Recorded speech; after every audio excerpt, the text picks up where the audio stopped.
Friends, इस week halls पे दो मूवीज रिलीज हुई है। भूल भुलैया 2 और धाकड़ मूवी। और मेरा धाकड़ मूवी देखने का ज्यादा मूड था, पर सिचुएशन कुछ ऐसी बनी कि भूल भुलैया पार्ट 2 देखने का प्लान बन गया।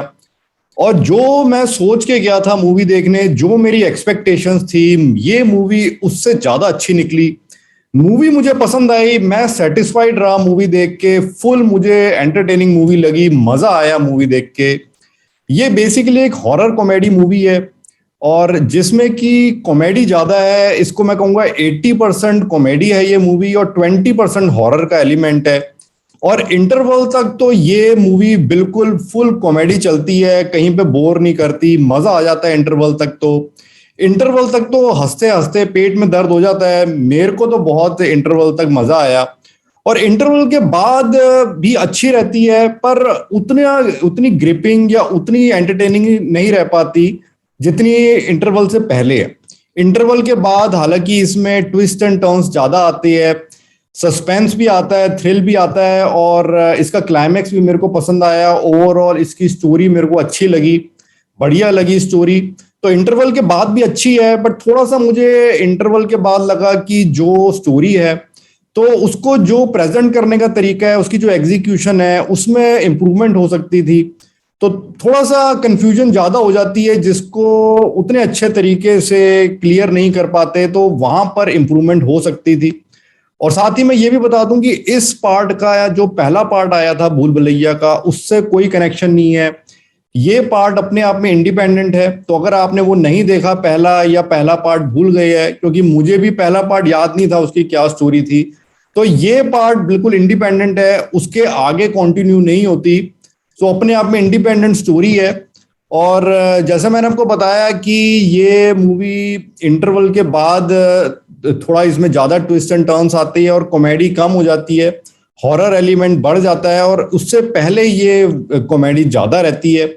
और इस मूवी में हालांकि कई कलाकार हैं, बट जिनके कंधों पर ये मूवी टिकी है वो है कार्तिक आर्यन और तब्बू। साथ में कियारा आडवाणी भी है हीरोइन, बट कियारा का इतना ज्यादा रोल नहीं है मूवी में, और जो रोल है तो ठीक ठीक कर दिया है। बट मूवी में जो सरप्राइज पैकेज है वो है तब्बू का। तब्बू इस मूवी में डबल रोल में है, और वो डबल रोल भी कुछ इस तरीके से, अगर आपने डॉक्टर जेकाल एंड मिस्टर हाइड का नॉवल जैसे अगर पढ़ा हो, तो अच्छा इंसान बुरा इंसान, तो कुछ उस टाइप का डबल रोल है, अच्छी बहन और बुरी बहन। तो यहाँ पर जो दो जुड़वा बहनों का है तब्बू का डबल रोल, जिसमें से एक बहन मर चुकी है और वो भूत बन चुकी है, और वो इनके हवेली में एक कमरे में उसको कैद किया हुआ है 18 सालों से, तांत्रिक की मदद से। और दूसरी वाली बहन साथ रहती है फैमिली के। तो अब वो क्यों कैद किया हुआ है, किस तरीके से वो मरती है, ये सब आप मूवी में देखिएगा, क्योंकि मैं मूवी की स्टोरी नहीं आपको पूरी बताऊंगा, पर थोड़ा सा मैं आपको इसके प्लॉट के बारे में, कैरेक्टर्स के बारे में बता रहा हूँ। और कार्तिक आर्यन का और कियारा आडवाणी का ये रोल है। कार्तिक आर्यन तो बाहर के है, इनकी फैमिली के नहीं है, और कियारा किसी वजह से अपनी फैमिली के सामने ही वो इस तरीके से पोर्ट्रे करना चाहती है कि वो मर चुकी है और वो अब भूत बन गई है।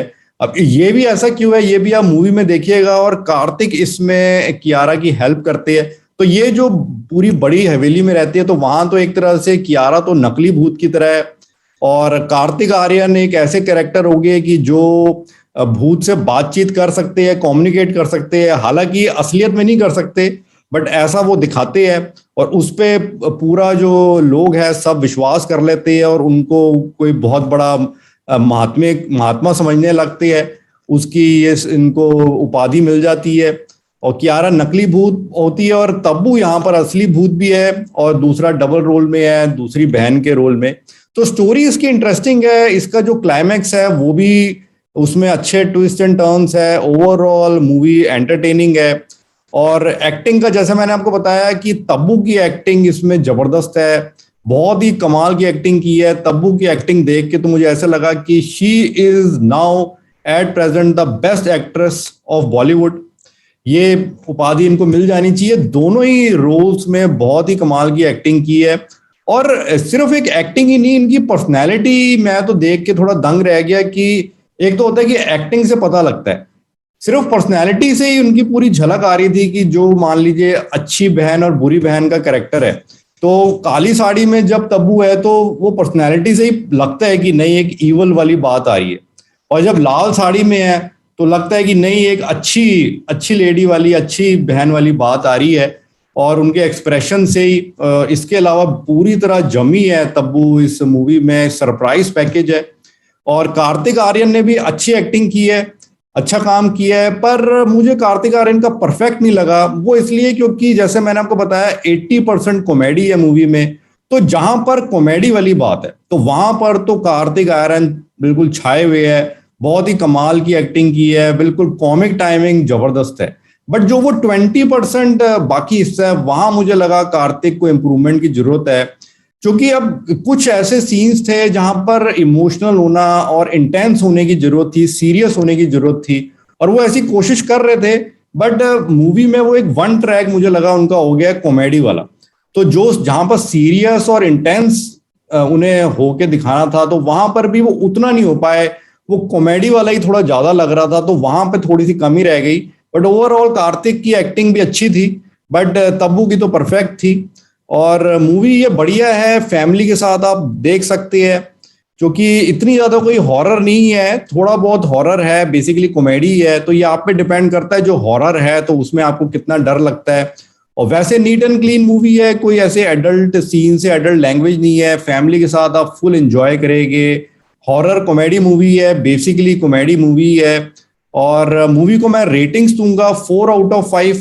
It's a good movie. अगर आप फैमिली के साथ एंजॉय करना चाहते हैं, इस वीक हॉल पे कोई एक अच्छी मजेदार मूवी देखना चाहते हैं तो इसे आप देख सकते हैं, मैं इस मूवी को रिकमेंड करूंगा। मुझे ये मूवी पसंद आई, सो आप भी चाहे तो इसको देख सकते हैं, आपको भी पसंद आनी चाहिए। 4/5 माई रेटिंग्स फॉर दिस मूवी।